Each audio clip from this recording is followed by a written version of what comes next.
A ceasefire appears to be holding for now in the Syrian province of Idlib, with monitors reporting that no warplanes have been flying for the first time in weeks. Idlib is the last part of Syria still held by rebels after 9 years of civil war. A huge offensive by President Bashar al-Assad's forces, backed by Russian airstrikes, has led to a new humanitarian crisis in a war that has already killed hundreds of thousands and driven millions from their homes. A few hours before the ceasefire began, our international correspondent Orla Guerin and cameraman Gökte Koraltan visited a maternity hospital in Idlib, struggling to cope with tiny premature babies. Her report contains some distressing material. Born too early in Syria's time of war.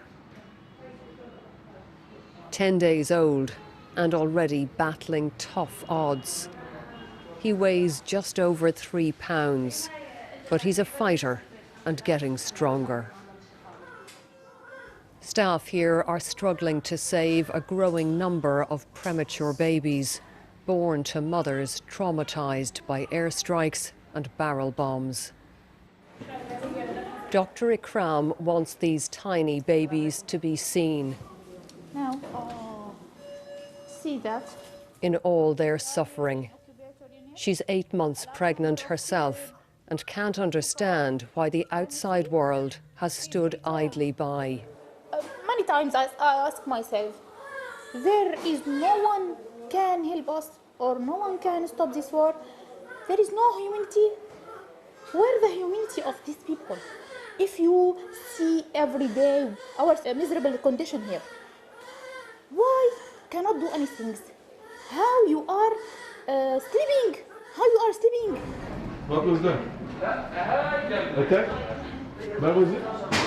Then suddenly we heard the conflict coming closer, just hours before the ceasefire began. Time to go. In Syria, hospitals are not spared. They've been repeatedly targeted by Russian and Syrian warplanes. Well, we've just heard a very loud explosion nearby. There's obviously been an airstrike, and the alarm is sounding here at the hospital, telling people that there are jets in the air, and people are now starting to come out. But this is an everyday reality in Idlib. People have become accustomed to living with this risk. And many have died from it.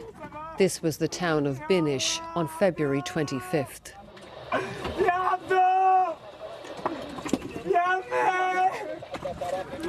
Anas hoping against hope to find his loved ones after a massive airstrike on his neighbourhood. Instead, he faced unbearable losses. His baby son, his wife, his mother, and his brother. 10 days on, he is cloaked in sorrow and pain. His son Tarek survived because Anas took him to the pharmacy 5 minutes before the airstrike. Do you see any future now for yourself? Do you see any future for Syria? May God give us strength. But for Syria, there is no future as long as Bashar is around. Not for children, for men, or for women. Who do you blame, Anas, for what has happened to your family? First of all, I blame the Russians and the regime.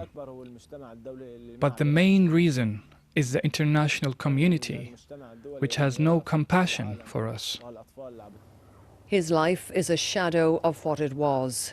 He believes the ceasefire won't last, and no one can replace what was taken from Anas. Orla Guerin, BBC News, Idlib.